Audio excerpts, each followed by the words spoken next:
आदरणीय बंधु माताओं व मेरी प्यारी बहनों, राधे राधे। आप सभी का हमारे YouTube चैनल जीवन की धारा पर बहुत बहुत स्वागत है। बंधुओं, आज हम इस वीडियो में पुरुषोत्तम मास महत्तम का 29वां अध्याय सुनेंगे, जिसे सुनने सुनाने से भगवान श्री पुरुषोत्तम की कृपा से घर में शुभ कार्य होते हैं व नई नई खुशियाँ आती हैं। कथा महत्तम सुनने के बाद यदि आप हमारे चैनल पर नए हैं तो कृपया हमारे चैनल को सब्सक्राइब करें, बेल आइकन को प्रेस करें ताकि हमारी वीडियो के नोटिफिकेशन सबसे पहले आप तक पहुंचे। वीडियो को शेयर व लाइक भी जरूर करें। बंधुओं, कल की कथा में हमने सुना कि भगवान नारायण नारद जी को बता रहे हैं कि किस प्रकार करदय ब्राह्मण वानर योनि पाकर मृग तीर्थ में जा पहुंचा और वहां मुंह में घाव हो जाने के कारण वह भूखा प्यासा इधर उधर फिरता रहा और पुरुषोत्तम महा आ जाने पर उसके द्वारा अनजाने में पुरुषोत्तम महा का 5 दिन का व्रत व स्नान हो गया, जिससे वह अपने पूर्व जन्म के पाप कर्म से मुक्त होकर दिव्य देहधारी बना और भगवान के गोलोक धाम को पहुंच गया।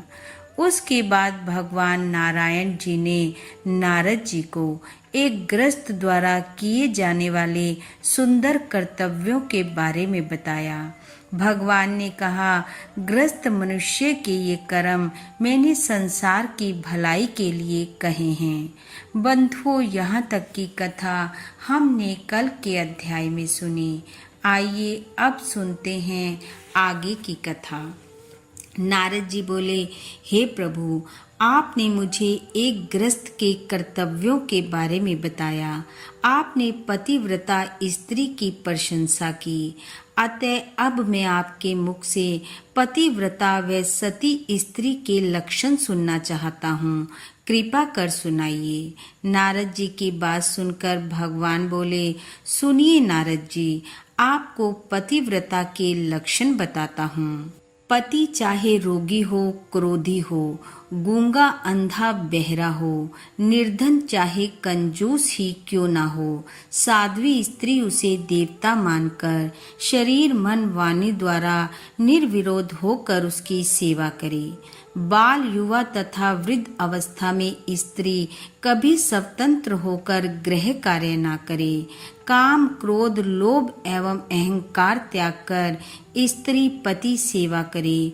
कोई अन्य मनुष्य कामार्थ होकर उसे बुरी निगाह से देखे या स्पर्श करे तब भी अपने मन में विकार न आने दे, तो वह स्त्री उसके शरीर में जितने रोम होते हैं उतने ही 1000 वर्ष तक वह स्वर्ग में निवास करती है।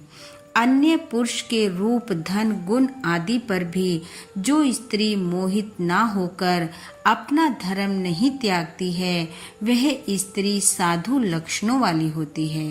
भगवान कहने लगे, साध्वी स्त्री को मनुष्य तो क्या देवता गंधर्व भी सत्य से चलायमान नहीं कर सकते।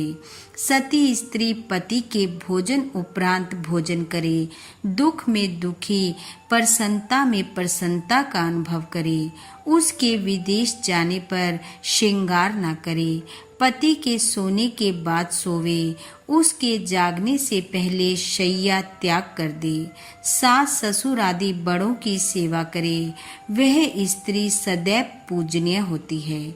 जो पति के बाहर से आने पर द्वार पर आकर उसका स्वागत करे, गृह स्वामी उसको घर खर्च का जो धन दे उसमें ही गृह कार्य चलाकर बुद्धि से कुछ धन बचाकर संग्रह करे, वह स्त्री अति उत्तम है।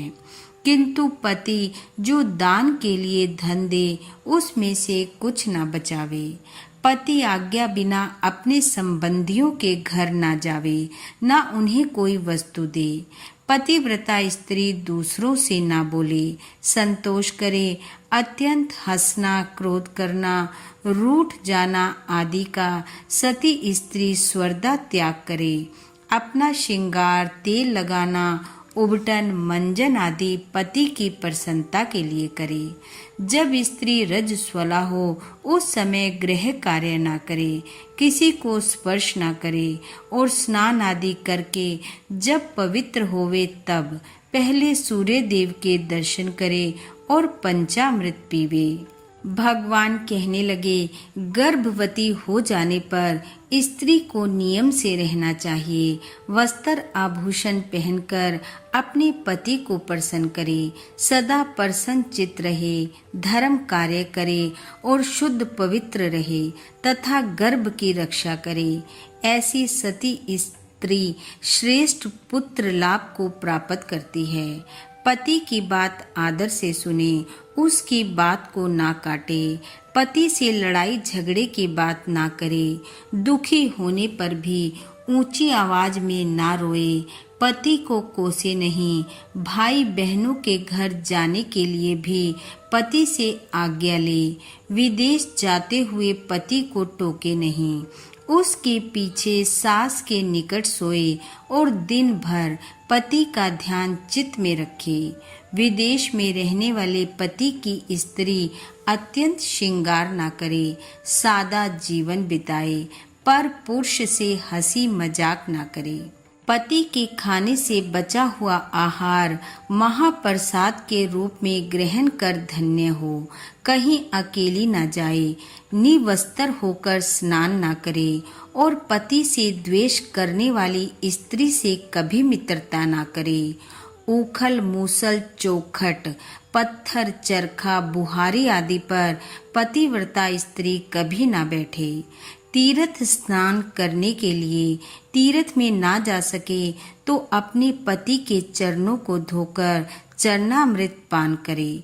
शंकर ब्रह्मा एवं विष्णु से भी बढ़कर सती को उसका पति पूज्य है। जो बिना पति की इच्छा के व्रत नियम आदि करती है, वे पति की आयु नष्ट करती है और स्वयं भी नरक में पड़ती है। जो पति की आज्ञा देने पर अकड़ कर उसे जवाब देती है, वे सती कहलाने योग्य ना होकर वन में गीदड़ी होती है। जो स्त्री चोरी से स्वयं मिठाई खाती है, वह उल्लू की योनि में जन्म लेती है।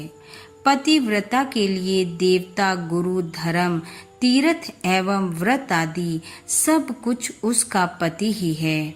अतः सब कुछ छोड़ पति के चरणों का पूजन करे। पति के साथ छाया के समान सती को रहना चाहिए।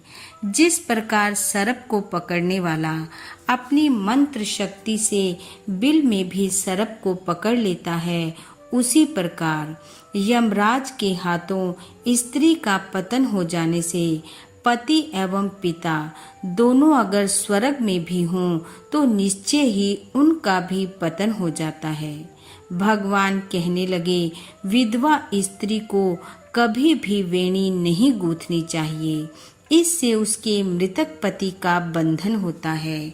विधवा स्त्री सादा भोजन करे, भूमि में शयन करे, पान सुगंधित पदार्थों का सेवन न करे, अपने पति और ससुर आदि के गोत्र का नाम लेकर जल दान करे।